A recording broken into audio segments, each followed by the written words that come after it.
everyone, welcome to Pixie Dust and Paperbacks, my brand new corner of the internet. I'm Fee, and I'm so excited to share this little cozy, magical, bookish space with you. This channel will be all about books, writing, folklore, fairy tales, and cozy reading vibes. Basically, anything that makes your imagination tingle. So for my first video, I decided to do the Bookstagram Newbie Tag. Before we get into the newbie questions, I thought I'd tell you a little bit about me. I'm an American living in the land down under. You heard that right. Originally, I'm from California, and I just moved to another sunshine state of Queensland, in another country. I'm triracial, Mexican and Native American, and Caucasian. I'm semi-bilingual. Yo hablo español un poco en inglés. I love everything creative, from books and writing to music and art, and I'm especially drawn to all things dark, whimsical, and magical. I've been passionate about writing for as long as I can remember. I remember being in elementary school and telling my mom that's what I wanted to be when I grew up. I wanted to be a writer. Fast forward a lot of years later, and I'm still in the process of reaching that goal, but I know I will one day. I'm currently working on my first book. A big part of my teen and early adult years, I was actually spent role-playing. Weird, I know. Collaborative writing storylines from original characters, sometimes characters that other people wrote, and sometimes characters in universes that have already been imagined. So writing, character creation, and world building have truly always been in my blood. My favorite genres are fantasy, horror, thrillers, anything cozy, and YA. Basically, I live for stories that linger, enchant, and maybe even give you a little shiver. And if the book can make me cry, instant 5-star. Let's get into the newbie question tag so you can get to know me even better. Why did you start this channel? Honestly, I wanted a place to share my love for stories, both the ones I read and the ones that I want to create. I wanted to connect with fellow readers and writers and make a little corner of Booktube that feels warm, magical, and maybe a little mysterious. I've been an avid watcher of Booktube for very many years, and I've been a part of the Bookstagram community for a few years now. So I decided it was my time to take the lead. What are some of the fun and unique things you can bring to Booktube? Some of the fun and unique things I hope to bring include writing vlogs, annotation videos where I share my notes and thoughts on books, dives into folklore and fairy tales, especially those that are from book reimaginings and retellings, and cozy reading vlogs. Basically a mix of books, storytelling, and a touch of magic. Question 3. What are you most excited for about this channel? I'm most excited to explore the books in a more magical, cozy way and to share my own writing journey. I also love the idea of connecting with people who share my love for storytelling, folklore, and other cozy vibes. It's like building a little community one video at a time. Question 4. Why do you love reading? So reading has been something I have done since I don't even remember. I remember being in Catholic school in kindergarten, and our Catholic school used to be across the road from the city library. And once a week, I think it was once a week, we used to walk across the street to the city library, and we had our own library card. And I remember when I got my own library card, I was so excited. And then we could check out books.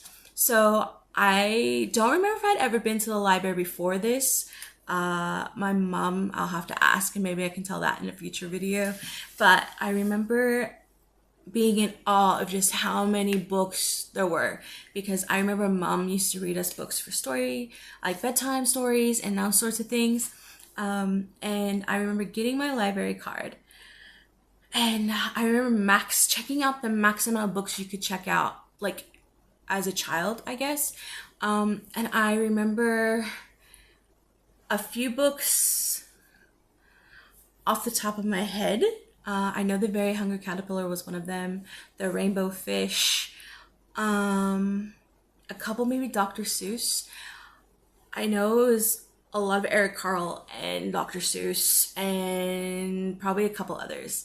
And I just remember being so excited, and I think my mom ended up having to read me and my sister 2 bedtime stories each night in order to get through the books within the week time. But yeah, and I just remember being really excited about it. So that fast forward that, it's kind of always been an escape for me. It's like a portal to another world. It's comfort, it's inspiration, and it's just a little escape all at once. I love how books can make you feel and teach you empathy and transport you to places you'll never forget. On top of that, books have helped me through a lot of hard times in my life. Last year, I lost my grandmother, and unfortunately, I wasn't able to go back home for that. But one of the lovely ladies I've become friends with on Bookstagram, she gifted me the book Afterlife by Gail Forman. And honestly, it came at the best time. That book helped me through the grieving process. There are other books that I've read in the past that have helped me through a variety of things. A lot of time it is grief, or even sometimes when I have my mental health struggles. Okay, what book series got you into reading? So, I have a few book series that got me hooked into reading. So, if we're talking about little kid Fee, I remember mom reading us The Boxcar Children. I love the book. I remember reading Anne of Green Gables as a kid. I had a couple of those books.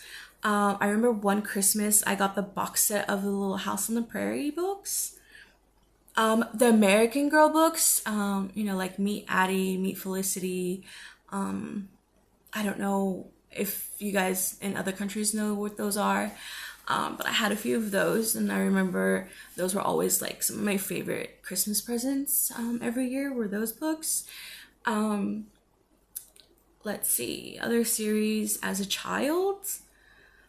I think that's about it. I know my mom one year got me a box set of like mini classics. I don't remember who the publisher was, and it was for my birthday, I believe, and it was like a box set. The books were like this big, they're really chunky. But I remember that's when I fell in love with Sherlock Holmes. I read every single one of those books, back to front, front to back, a million times, and Sherlock Holmes was definitely my favorite. As I got older, I did take a break in reading. Books were always really prominent in our household. My mom always held tons of books, but I did take a small break from reading, and I think the books that got me back into reading in my high school years were probably, obviously, The Hunger Games. Absolutely love those. Harry Potter. Oh, that was another one from childhood that I absolutely loved. I love the Harry Potter series. I still love the Harry Potter series as an adult. And I reread them in high school, and it got me back into reading again. And The Hunger Games. Also, Vampire Academy. You can see it in here. Rochelle Mead, absolutely queen. I remember reading those quite a bit. And then as an adult, my genres kind of grew a little bit. I expanded. So now I read a lot more horror and thriller books. I do read my fantasy still, and obviously my paranormals and stuff. But yeah, that's a bit about that. When did I start reading? I started reading as a kid, probably as soon as I could independently read. I've always loved storytelling. My mom used to tell us stories. I just grew up in a family where storytelling was pretty big. But there's two books I specifically remember from my childhood that my mom read us, and I will always forever remember those books. One was The Giving Tree. Actually, there's three books. One was The Giving Tree. One was, I can't remember the title now that I'm talking about it, but it's the one that goes, I'll love you forever, I'll like you for always, as long as I'm living, my baby you'll be. I don't remember the title, but I remember the book itself. It's a little boy, toddler age, on the floor of the bathroom. It's a blue cover, and I think he's holding a watch, and there's like rubber duck on the floor. If you have children, definitely recommend that book. And then I remember her reading us, there was a book that was, I don't know if she purchased it for us or if someone else purchased it for us, but my grandfather passed away when I was really young.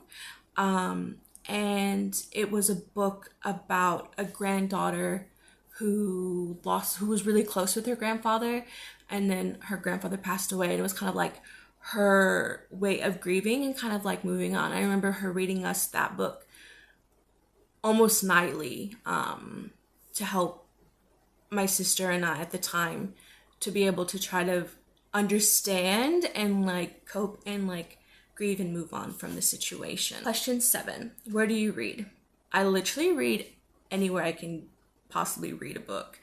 On my bed, on the couch, in the chair, on the floor, doesn't matter, laying down, sitting, standing up even.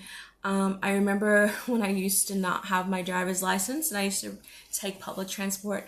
I even used to read on the bus. And then I started getting car sick, so I had stopped doing that. I also listen to audiobooks, so when I'm driving, if I'm by myself, I'll be listening to an audiobook. When I'm at work, I have one earbud in at all times, usually, if I can, and I'm listening to an audiobook. So I'm constantly getting book content. So that's fun. But yeah, anytime I can do it. Rain, sun, winter, if it's loud, if it's quiet, I can read all day, every day. Question 8, what kind of books do you like to read? I love fantasy, folklore, fairy tales, cozy mysteries, dark academia, thrillers, and anything YA. Basically, books that have atmosphere, a little bit of magic, and a story that lingers with you even after you close the cover. I really love books that make you think. Books that make me cry, hands down, will be something that I'll instantly give you a 5-star. Like, if you're an author and you can make me cry, that's it, you're 5-star. I don't care how bad everyone else thinks your book is, I will think it's God tier. A book that has done that recently is this book. I'm a part of a Sisterhood of the Traveling Book, and pretty much each person has a different color tab. I'm blue, and this was one of the book girls pick, Avery, and I'm so glad that she picked this book. I cried throughout the book.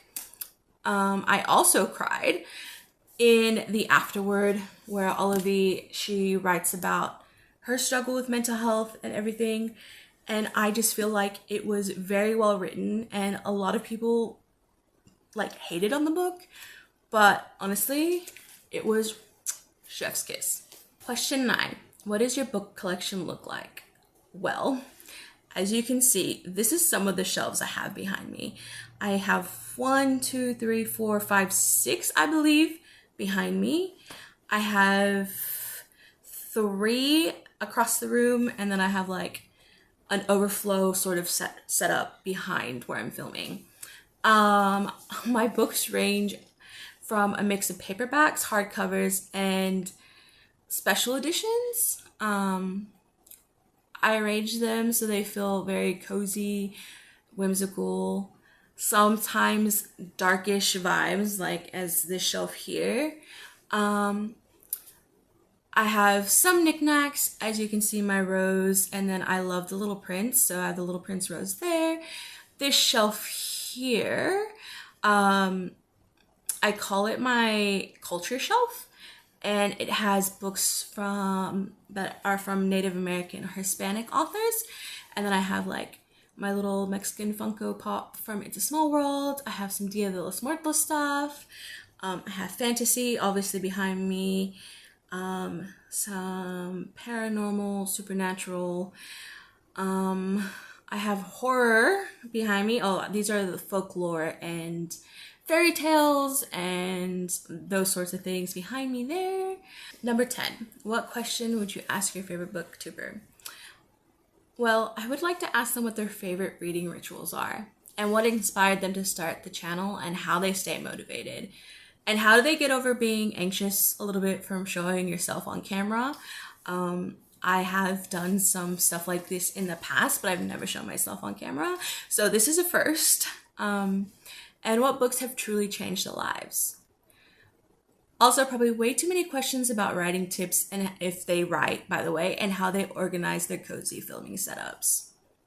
I really want to make something that's very magical. So as I go along, I'll get more things, change the space up, and kind of just go from there.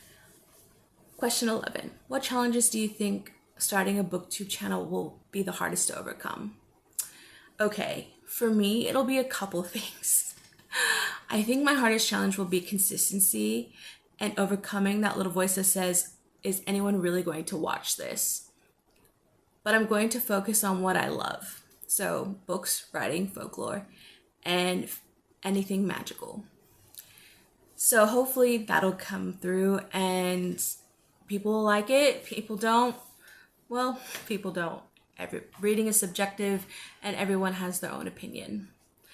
Another thing that will be a bit hard for me will be this, having myself on camera. I'm not the most confident person in real life.